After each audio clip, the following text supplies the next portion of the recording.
우리는 그동안 여러분도 잘 알지만 걱정하지 말라고 수없이 성경을 가르치잖아요. 근데 걱정을 내려놓을 수가 없어요. 우리 그리스도인들이. 세상 걱정할 뿐만 아니라 이제 하나님 걱정, 교회 걱정까지 하는 거예요. 왜 그러냐는 것을 평생 제 고민이었다고요. 그런데 걱정 자체가 헛개비라는 것을 알게 된 거예요.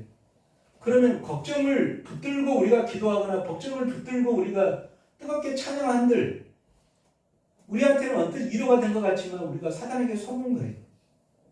그러니까 걱정을 내려놓을 수가 없죠. 오늘 그 이야기를 지금 본문이 하고 있는 거예요. 간단하게만 하고 마치겠습니다.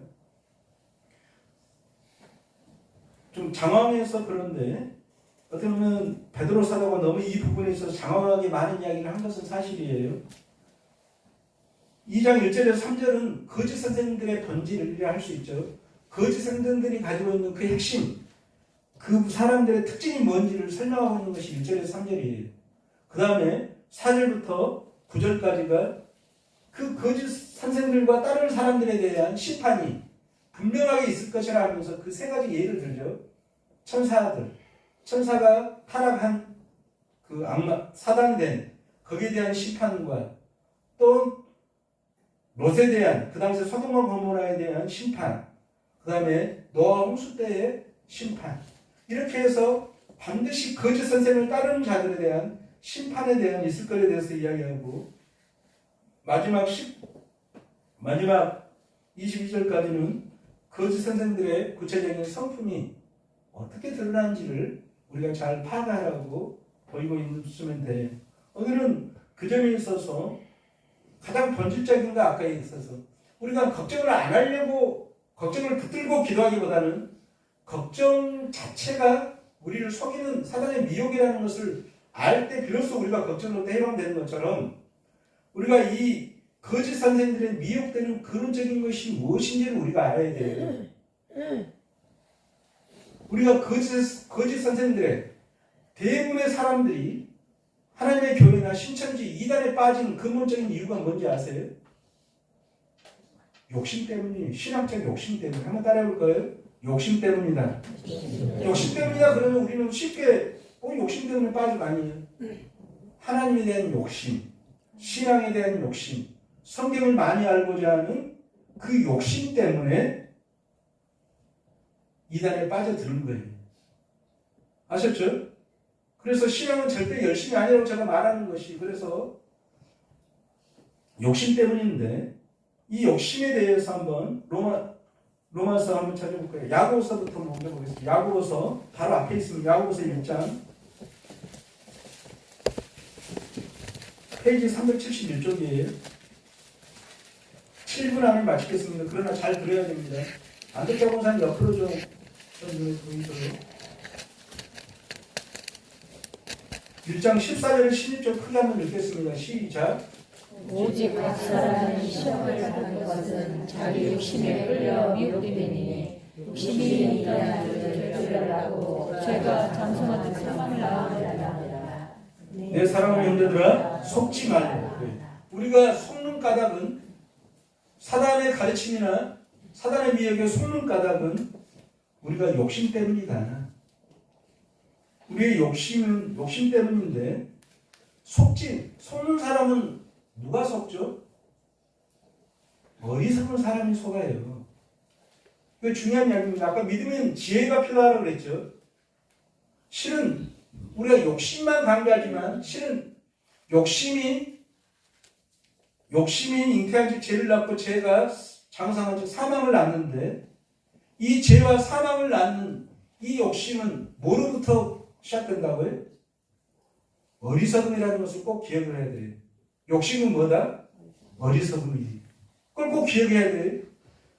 열심히 달려가는데 불구덩이로 달려가요. 열심히 달려가는데 낭떠러지로 달려가요. 참으로 어리석은 사람이죠. 우리가 하나님께 바르게 달려가는 것은 너무나 귀한 일이죠. 선한 열심과 선한 어떻게 보면 경쟁까지도 좋은 일이죠. 그러나 이 욕심에 대해서 우리가 갖는 것은 대부분 어리석음 때문이라는 걸 꼭 기억할 필요가 있어요. 다시 한번 따라하겠습니다. 욕심은 어리석음 때문에 부린다. 어리석음 때문에 됩니다. 그래. 내가 모든 것을 가지고 있어요. 그런데 내가 막 남의 것을 부러워하고 탐해요. 뭐 때문이죠? 어리석음 때문이죠. 이와 같다고요, 우리 신앙은. 로마서 1장으로 넘어가겠습니다. 로마서 1장 21절에서 23절.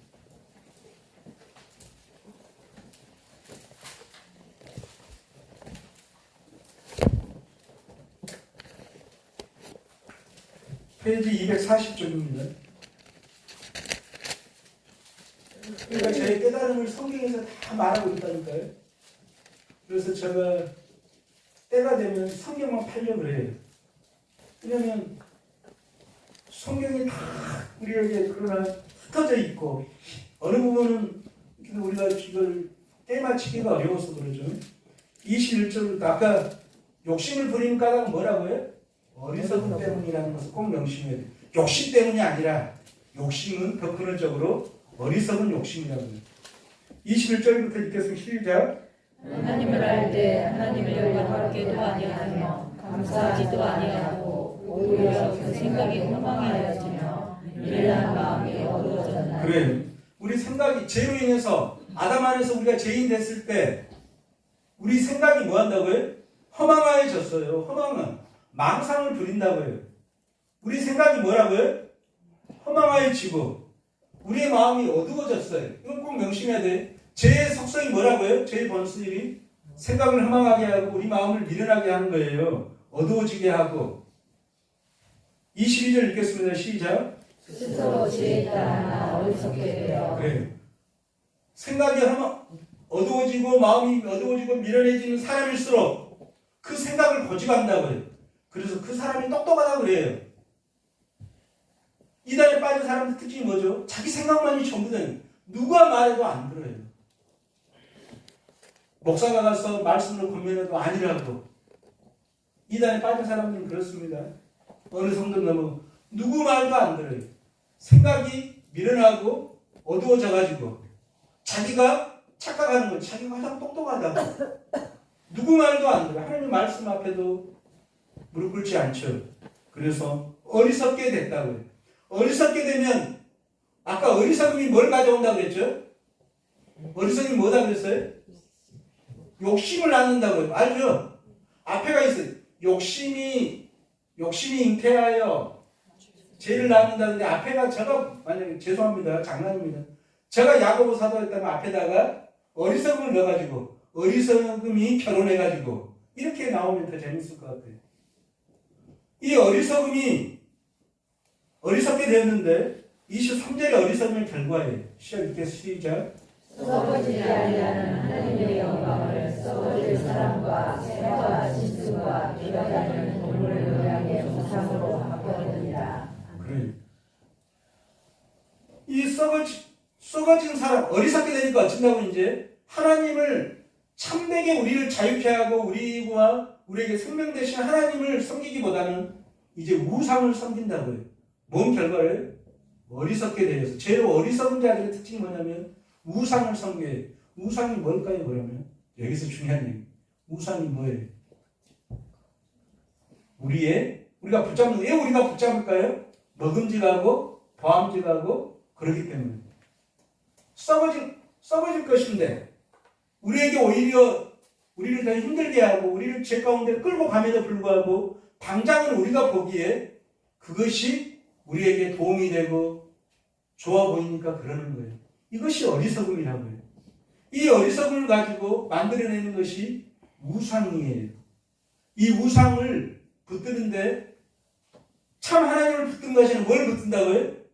어리석음을 가지고. 우상이 뭐냐면 우리의 욕심이에요. 우상의 욕심. 여러분 솔직하게 여러분들이 마음속에 지금 떠올려 보세요. 뭘 여러분들이 붙들고 있어요? 그것이 바로 여러분들이 만든 어리석음에서 생겨나는 욕심이에요.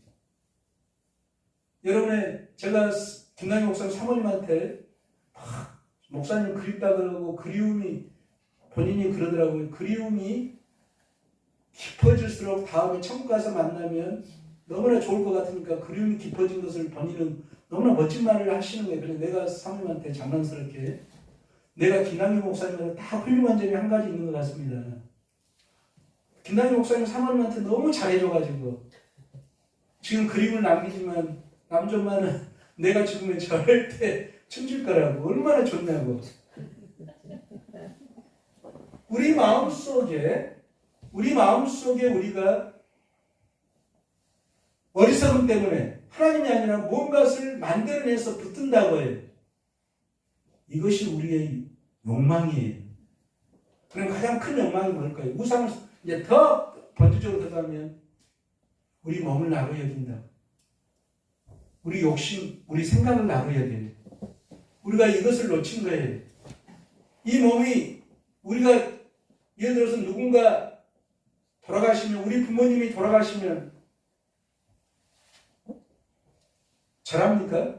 우리가 절하지 않는 이유가 뭐죠? 더 이상 우리 아버지가 아니기 때문에 그래요. 말 그대로 옷에 불과하다고 해요. 우리 육신은. 그런데 여전히 우리는 이 몸을 나로 여기고 우리의 생각으로 만들어낸 나라는 이런 사람이라고 하는 딱 그 상을 가지고 끊임없이 잊지도 않는 머릿속으로만 가지고 있는 나는 이런 사람이라고 하는 그 허망한 나를 이거 한마디로 따라올까요? 분별의 나. 우리는 예수 밖에 떠난 적이 있어요? 없어요? 더 이상 나는 예수 밖에 있어요? 아무리 내가 예수님을 떠날 수 없어요. 항상 나는 예수 안에, 다시 말하면 예수의 은혜 안에, 예수의 생명 안에 있어요. 우리 모두가 그래요. 우리는 한 번도 하나님을 떠나서 존재할 수 없어요. 그런데 우리는 어때요? 끊임없이 하나님과 나를 분리해가지고 하나님 따로 있고 내가 따로 있어서 내가 하나님을 섬기려 하고 내가 하나님을 예배하려고 그러고 내가 형제를 사랑하려고 한다고요. 이미 거기가 어리석음이라고요. 알겠어요? 우리의 어리석음의 가장 큰 특징이 뭐예요? 내가 따로 있다고 하니까 어때요? 남들보다 더 경쟁에 싸워서 이기려고 하고 신앙생활 하더라도 내가 다른 사람과 따로 있다 하니까 저 사람을 판단하고 비판하고 또 저 사람과 경쟁하는 거예요. 모든 어리석음의 끝판왕이 뭐라고요? 거짓된 나를, 분별의 나를, 이 에고를 나로 여기는 것이 사람이 우리를 가장 미혹해하는 탐심으로 끌고 가는 그야말로 가장 큰 강력한 무기라고요. 할렐루야. 그래서 제가 주변에서 제가 끊임없이 영광 찬송할 때 이제 나는 없습니다를 내가 성도들이 목사님 이 찬양 그만하면 안 될까요? 이렇게 말하는 분이 있어요. 곡 그만둘 거 때가 되겠지만 그리고 조금 쉬었다가 다시 부르겠지만 진짜 우리가 사라져야 된다고요. 내가 없어요. 있기는 있죠. 그러나 예수 안에 있다고요. 예수 안에 있으면 우리가 욕망에 끌려가지 않아요. 훨씬 더 욕망에 끌려가지 않아요. 이 은혜를 여러분이 알기를 바라요. 그래서 다음 주에 다시 한번 제가 이것을 하도록 하겠습니다. 제가 무슨 말씀을 하신지 아시겠죠? 우리 조재미 권사님 목 잡으신데 이 말씀이 어려워서 그런 거 아니죠? 뭐가 아파서. 네, 감사합니다. 네, 결론적으로 여러분 이제 나는 없어요. 그것은 뭐 때문이라고요? 우리의 어리석음 때문에.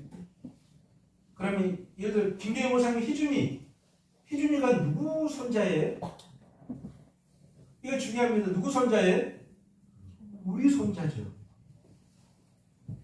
그럼 누가 한 통 내야 돼요? 우리가 내야죠. 그런 것이 성숙한 교회예요. 정말 좋은 교회라고요. 그래서 우리는 끊임없이 나를 따로 여기면 우리의 신앙은 끊임없이 사단의 밥이 돼요. 사단이 저는 덫에 끌려가서 그래서 죄를 만드는 이 욕심은 어리석음에서 오는데 이 어리석음의 근원은 이 몸뚱이의 생각을 나로 여기는 이 예고를 나로 여기는 우리의 어리석음 때문이라는 거예요. 눈을 떠서 지혜로 교회가 나임을 고백하는 여러분 되기를 원합니다.